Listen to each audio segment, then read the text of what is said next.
We are on. Welcome. I'm Julie Hawkins, the Biz Psychic, and today is June, I don't know what today is, June 19th, 2020. And I am going to answer some questions today through my guides. We have started that process. And these are questions that have been sent to me from inquiring minds, people who want to know, people who follow me. And we're just going to do about 4 or 5 questions today. We want to keep it pretty manageable in terms of length. Just a couple things to know before I start, that you may see a cat or a cat tail in the video. I have no control over this, so we just roll with it. And then the second thing to know is that the answers that come through are the best possible energetic, the best possibility energetically in answer to the questions that are asked. And so those questions and the answers that we provide today are, it's a funny thing to say, but they are subject to change. It really depends on if anything happens to change in the situation in a major way, then the outcome could change. And I think you're probably all aware of that. So I just thought I'd remind you of that. And my friend Joyce is here to help me, so I don't have to worry about dropping things or any other weird stuff happening. And so Joyce is going to ask me the questions. And so Joyce, whenever you're ready, please go ahead and unmute yourself, I guess. You have to do that to ask your question. Great. Ask a question. Okay. Kathleen R. wants to know, what specifically is the future for professional speakers and trainings? Okay. So the answer to that question is, it's in flux, and we're not going to say that's not, we're going to say that's obvious. However, it just is obvious. There are a lot of things that are in flux as we move forward. Look, a lot of people make their living doing public speaking, doing trainings, just like I do. And we have been forced to adjust and adapt and innovate in order to create a better, different, more allowable platform for us to get our information across and to conduct the work that we do. So all that being said, that is what's happening. And we don't see it really changing anytime soon, even though as of this day, you may see a lot of states opening up to allow more social gatherings. And we're going to tell you that that is not going to last. It is, you know, it's funny, if we've said it once, we've said it 100 times. This pandemic is here to stay. It is not going to disappear with summer. It may go into remission, and we said that way back when. We like to call it that. It is remission. And what that means is that it will resurface again. And so companies or people who make their living doing trainings and speaking, while they may be able to speak to a smaller group or have some adaptation to the way those conferences are done, that is not going to be, it's not going to go back to the way it was done before pandemic showed up, before COVID showed up. And so, and really, we don't see this changing for about another 2.5 years. You know, it will come and go. Once we have more adequate treatments and eventually a vaccine, and again, we don't see a viable vaccine, that's really hard to say, until at least 2021. And then it has to filter down through the levels of population, which will take months, if not longer. So in order for this to be something that allows us to go back to a sort of normal that we used to have, where we would gather in large conferences and trainings, this is just not going to happen for at least 1.5 to 2 years as we see it at this time. Everything is subject to change.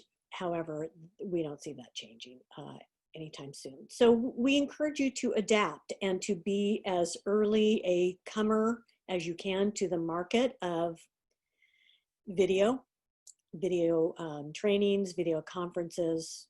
Certainly it's caught on like wildfire, and it's going to stay. It will stay even after we get through this in the next 2.5 to 3 years. So I think that hopefully answered that question. Let's see if there's anything more about that. Excuse me. What we like, and what we said in our other first installment of these videos, is that we like a lot of innovation, and we see a lot of innovation coming. So meditate, get to a quiet spot, and let that information come to you. Even on a small individual level, innovation is possible. It doesn't have to happen. It will happen on a much larger scale, but it will also continue to happen on an individual level. Let's see if there's anything more about that.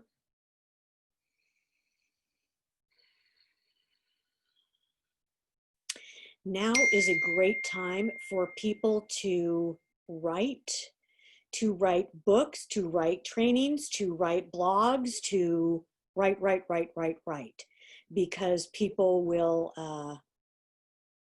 be turning more to that. Yeah. Anything else? No, we feel good with that and complete. Okay, Joyce, if you want to move on to the next question, that would be great. So you kind of answered this already, but I'll just ask it again. Leslie wanted to know, when do you anticipate in-person meetings and events coming back? Okay, so that is really a follow-on to the previous question that was asked. It's just sort of a different flavor of that. On a smaller scale, we will see some of these things rise and fall, we'll call it.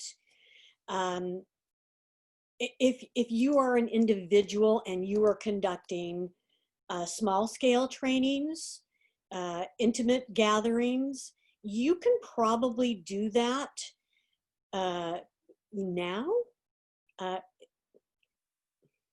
Here's the caveat with that. We do see some kind of change happening in August, and I am not clear about what that is. They haven't given me that information yet.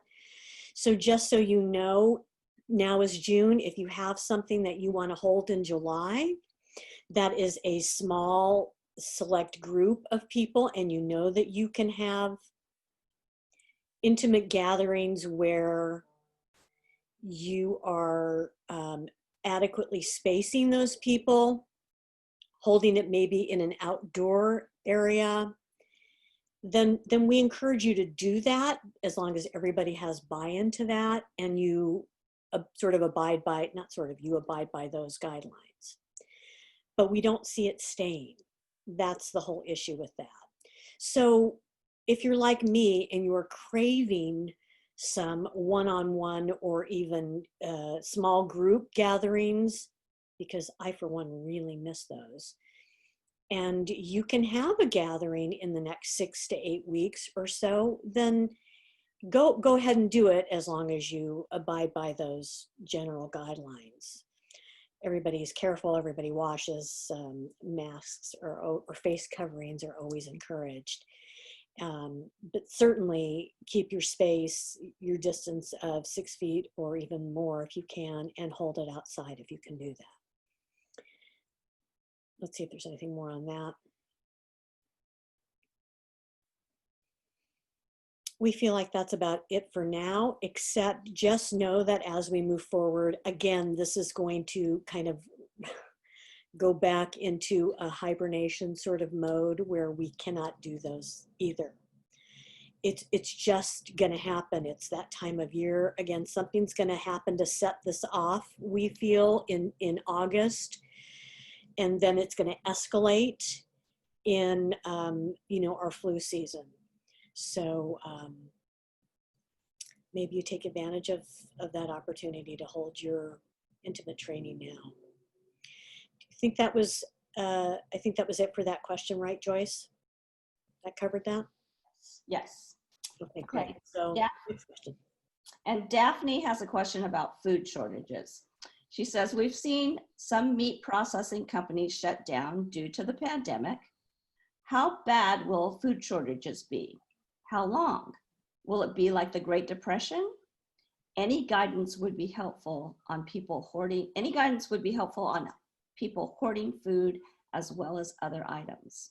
Okay, let's start with the first part, which is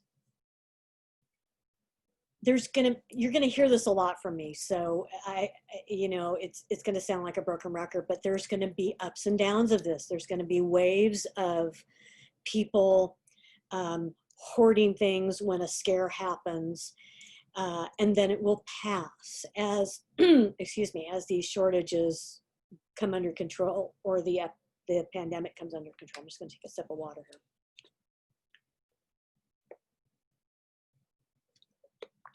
So this is, again, going to be an up and down roller coaster ride of these sort of events happening. And what we want to say to you about this is, we sure hope that you would put yourself in a situation where you think of the greater good, and that we have a sharing mentality, and that you just remind people of that nobody's going to starve. It is not going to be the Great Depression circumstances that it was. However, because this is new to us and this is a new generation of these things happening, there is going to be that immediate panic that sets in, where people, it will drive people to go and hoard things. And, you know, it's human nature. It's our survival instinct. We cannot eliminate that. However, we can learn to temper it and to calm it, so that we don't not comet as in a comet that goes across the sky. We can learn to calm this fear and this feeling by just remembering that we're all in this together. And once we have this change in management that we have at the beginning of the year, then we call it the change of management at the governmental level, at the highest level, then we will have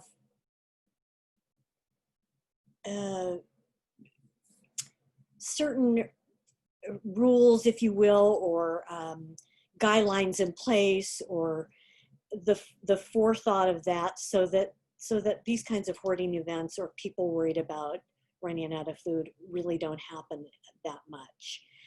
And we just learn to calm our panic and fear.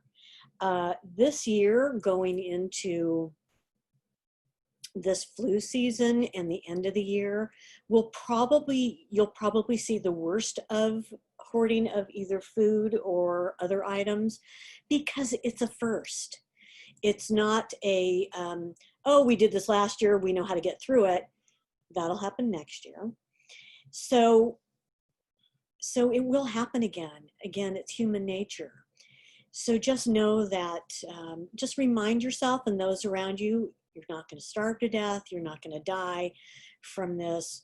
The best thing that we can do is to remember to stay home if you can, and to pace yourself, and to wash, and to sanitize, and to cover, and to take those precautions. And when these events happen, that they remind yourself and those around you that they will pass. They will pass. Was there more to that question that I didn't answer, Joyce? No, I think you covered it all.